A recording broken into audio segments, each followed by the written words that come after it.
Good morning everyone, myself Aditi Gupta and I am a University Gold Medalist student. Today I am front of you to share my views and opinions about effective writing strategies. Writing skills है उसको हम लोग improve करके हम हमारे academic and career growth में काफ़ी कुछ achieve कर सकते हैं.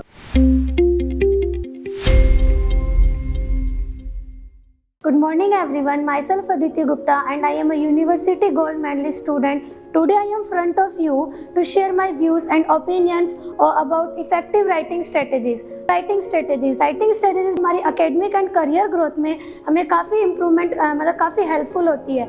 जैसे कि अब हमारी writing हमारी सबसे अच्छी जैसे हमारी learning power अच्छी होती है वैसे हमारी catching power, बट हमारी जो writing skills है उसको हम लोग improve करके हम हमारे academic and career growth में काफ़ी कुछ achieve कर सकते हैं. तो मैं आप लोगों को कुछ टॉपिक्स बताऊंगी जो मैंने अपने एक्सपीरियंस से किया है, जो मैंने अपने ग्रेजुएशन के टाइम पे जो मैंने 2021 में कंप्लीट की थी उसमें मैंने गोल्ड मेडल अचीव किया था अपनी इसी चीज़ को जो चीज़ें मैंने अप्लाई की थी वो आप लोगों के साथ शेयर करके. जैसे कि आप अपनी कैलीग्राफी को कैसे इम्प्रूव कर सकते हो, आपकी राइटिंग स्किल्स को कैसे इम्प्रूव कर सकते हो, आपकी रिविज़न स्ट्रेटेजीज़ हैं, टाइम मैनेजमेंट कैसे कर सकते हो और आप क्रिएटिव राइटिंग कैसे कर सकते हो.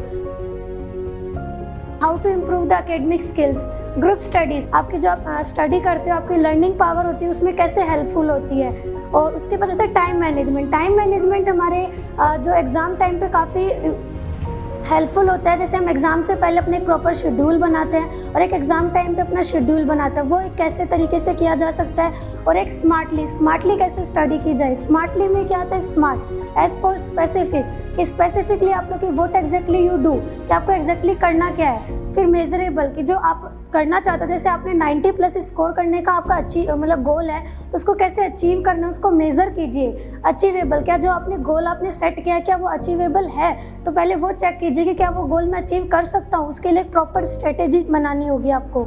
रेलेवेंट, टाइमलाइन, जैसे मैंने बताया टाइम मैनेजमेंट. ओके, तो सबसे पहले आता है कि how to improve the handwriting skills, कि जो आपकी हैंड राइटिंग स्किल्स है उसको आप कैसे इम्प्रूव कर सकते हो. तो कैसे वो आपके ऊपर इफेक्ट डालती है. तो जैसे कि जैसे हम लोग लर्न करते हैं कोई चीज़ को, वो हमारी इजीली लर्न हो जाती है, बट जब हम लोग लिखने का ट्राई करते हैं लिख नहीं पाते. उसको कैसे लिखना है, कब लिखना है, किस तरीके से लिखना है, क्या उसका प्रॉपर प्रेजेंटेशन है, क्या डायग्रामेटिक प्रेजेंटेशन है, वो मैं आप लोगों को बताऊँगी. तो जैसे जो हमारी गुड हैंड राइटिंग है वो हमारे पॉजिटिव इंप्रेशन को क्रिएट करती है. कैसे, अगर कोई आपकी राइटिंग पढ़ेगा तो ये क्या होता है कि आपकी जो है गुड हैंड राइटिंग है वो आपका पॉजिटिव इंप्रेशन क्रिएट करती है. और जैसे कि वो टीचर को हो या फिर एग्जामिनर या फिर कोई भी थर्ड पर्सन आपको हेल्प करती है गुड मार्क्स या फिर गुड ग्रेड्स स्कोर करने में हेल्प करती है. बूस्ट करती है हमारे पास क्रिएटिव एनर्जी, वर्क एफिशिएंसी को इंक्रीज़ करती है. तो ये कुछ पॉइंट्स हैं, मतलब कुछ चीज़ें हैं जिससे आप अपनी हैंड राइटिंग स्किल्स है वो अगर वो आपकी अच्छी होगी तो आपको इन सब चीज़ों का बेनिफिट होगा.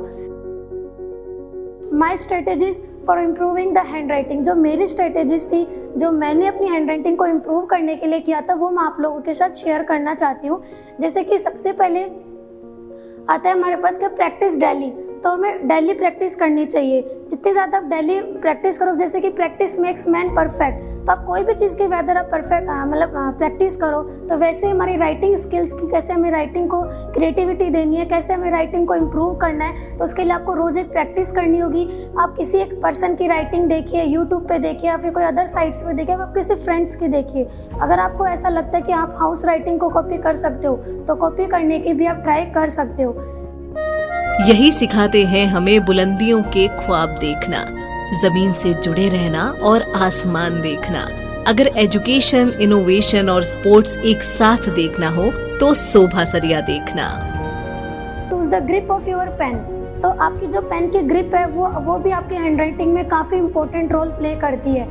जैसे कि आपकी ग्रिप की पेन है काफ़ी फ्लो में है, कंफर्टेबल में है. आप काफ़ी पेन यूज़ करके देखिए, 3 to 4 पेन्स यूज़ कीजिए. उससे आप लोगों को मालूम होगा कि आपका किस पेन से आपका जो फ्लो है वो जल्दी बन रहा है. तो मैंने भी ऐसे बहुत से पेन्स ट्राई किए थे, जैसे सुपर फ्लो है, butter flow, but at last जब मैंने अपनी पूरी प्रैक्टिस की तो एक विन एक्सटेंट पेन है जिससे मेरी राइटिंग फ्लो में आता है, जिससे मैं कंफर्टेबली लिख पाती हूँ. Choose the right paper, right paper को कैसे चूज़ करें। अब जैसे मार्केट में तो काफ़ी सारी कॉपीज़ आती हैं, आप उसमें प्रैक्टिस कर सकते हैं, लेकिन अब जैसे आप बोलते हैं एग्ज़ाम में देखा जाए तो हमें एग्ज़ाम में क्या होता है, सेंटर में सबको सेम शीट्स मिलती है, उसमें हम लोग कैसे इंप्रूव करेंगे, उसमें कैसे पता चलेगा। तो जो वैसी ही कॉपीज़ हमारी मार्केट में भी अवेलेबल होती हैं, तो आप उसको परचेज़ करके उसके ऊपर लिखने की प्रैक्टिस कीजिए, जिससे हम एग्ज़ाम में भी आप जल्दी लिख सकते हो। फिर एग्जामिन योर राइटिंग, अपने राइटिंग को एग्जामिन कीजिए। Check the heights of your word, तो जैसे कि आप कुछ लिख रहे हो, लेफ्ट में जा रहा है, कोई राइट में जा रहा है, कोई ऊपर है, कोई नीचे है, तो उसको भी आप लोगों को चेक करना होगा कि जैसे आपके जो वर्ड्स आप लिख रहे हो वो प्रॉपर अरेंज में है, प्रॉपर सीक्वेंस ऑर्डर में है। फिर आता है हमारे पास कीप लर्निंग, रीडिंग, तब जितनी ज़्यादा रीड करोगे उतना ज़्यादा आप लर्न करोगे। और फिर आप क्या करेंगे कि प्रैक्टिस, कि जितनी ज़्यादा आप लिखने की प्रैक्टिस करोगे उतना ज़्यादा आपका फ्लो बनेगा लिखने में और आपकी राइटिंग भी इम्प्रूव होगी। तो ये कुछ स्ट्रैटेजीज थी जो मैंने अप्लाई करी थी, जिससे मेरी राइटिंग इम्प्रूव हुई थी और मैंने अपने राइटिंग को इम्प्रूव करके अपने मार्क्स स्कोर किए थे अपने ग्रेजुएशन में और बोर्ड्स एग्ज़ाम में। How to answer in a well manner, तो हम लोग लर्न कर लेते हैं, हमारी राइटिंग भी अच्छी होती है, बट काफ़ी बार हमें ये पता नहीं होता हमें किस तरीके से हमारा आंसर लिखना चाहिए। थिंक बिफोर यू राइट, कि जब आप क्वेश्चन को पढ़ते हो उसके बाद में आपको लिखने से पहले 2 मिनट सोचना चाहिए कि जो आप लिखने वाले हो उसकी पूरा एक माइंड मैप बना लो कि मुझे लिखना है, इस तरीके से लिखना है, इस वे में लिखना है, वरना आप लोग सोचते रह जाओगे, फिर लिख नहीं पाओगे। इतने मिनट में ये क्वेश्चन में ये पूछा तो मुझे इसे इतने मिनट में कंप्लीट करना है।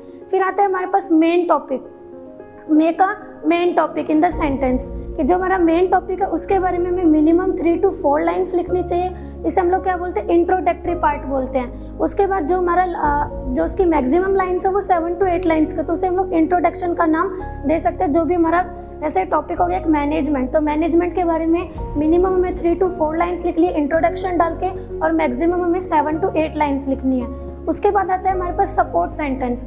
सपोर्ट सेंटेंस क्या होता है कि जो हमारे टॉपिक सेंटेंस को डिटेल में एक्सप्लेन करता है। वो जो सपोर्ट सेंटेंस है वो ज़्यादा से ज़्यादा हम लोगों को पॉइंट्स में एक्सप्लेन करना चाहिए, क्योंकि जो हमारा पैराग्राफ में हम लोग लिखते हैं तो वो इजीली कोई आपको कोई पैराग्राफ पढ़ने को बोला तो आप 1 लाइन पढ़ोगे, 2 लाइन, बोले क्या कौन पढ़ेगा इतना बड़ा।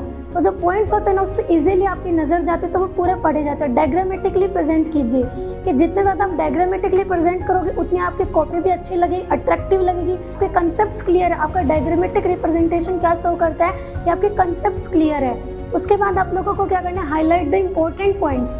जैसे कि अब इम्पोर्टेंट पॉइंट्स आप कैसे बोल सकते हो, जैसे किसी ऑथर का नाम हो गया, किसी प्रोफेसर का नाम है, कोई इंपॉर्टेंट डेट हो गई, कोई इंपॉर्टेंट फॉर्मूला है, कोई इंपॉर्टेंट डेफिनेशन है, तो उसको आप लोग अंडरलाइन कर सकते हो, तो इससे आपकी कॉपी और ज़्यादा अट्रैक्टिव लगेगी। उसके बाद हम लोग क्या कर सकते हैं कि सेट द टाइम लिमिट और वर्क लिमिट। घर से ही जहाँ से भी आप जा रहे हो वहाँ से अपनी टाइम लिमिट सेट करके जाइए, कि जिससे वहाँ पे मुझे सोचने का, मुझे सिर्फ लिखना है, वहाँ पे मैंने सब कुछ सोच रखा है, बस मुझे रिटर्न का काम करना है। फिर एट लास्ट सबसे मेन होता है हमारे एक आंसर को कंक्लूजन देना। कंक्लूजन में क्या होता है कि जो हमारा मेन टॉपिक था, जो हमारा मेन सेंटेंस था, टॉपिक सेंटेंस था, उसको एक समरी देना।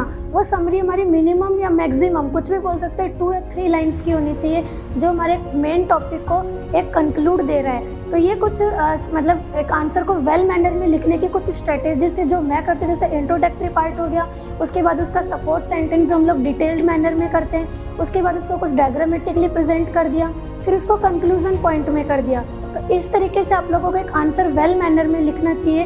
तो ये तो मेरे कुछ स्ट्रेटेजीज थे, और जो मैं जिस तरीके से अपना आंसर्स लिखती हूँ, तो वैसे ही आप लोग भी इस स्ट्रेटेजीज को अप्लाई करके इसे कर सकते हो। और ये तो मेरी कुछ स्ट्रेटेजीज जो मैंने आप लोगों के साथ शेयर करी, और होप कि जो मैंने आप लोगों के साथ शेयर किया है उससे आपको काफ़ी कुछ सीखने को मिला होगा। And thank you for your precious time. Thank you so much.